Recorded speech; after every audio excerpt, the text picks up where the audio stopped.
Hey everyone, welcome back to our channel. In today's tutorial, I'll be showing how to fix queued email on Gmail app. If you want to fix queued email on Gmail app, you can go to your profile or you can go to your settings. You won't have the options to fix that, so what you can do is, firstly you need to check your internet connection. Make sure that you have proper internet connections. If it does not fix, the next way is resetting the app. To reset your app, you need to go to your settings, scroll down and then tap on apps. Here you need to again tap on all apps. On the search bar, click over there and search Gmail.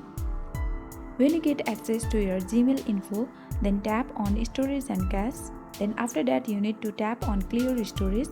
This will basically reset your app. Make sure to back up your data and find your way to log in back to your app. If it still does not work, the next way is updating the app.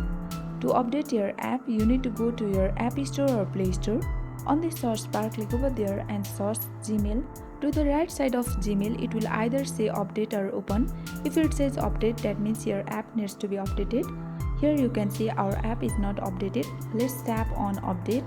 You need to wait for a minute to update your app. Here you can see we have successfully updated our Gmail app. If it still does not work, the next way is restarting your phone. Hold the power button for a second and then tap on restart, and this will surely fix your problem. And this is how we fix queued email on Gmail app. I hope this tutorial helps you, and if you are new to our channel, make sure to like, subscribe and hit the notification bell icon. And thanks for watching.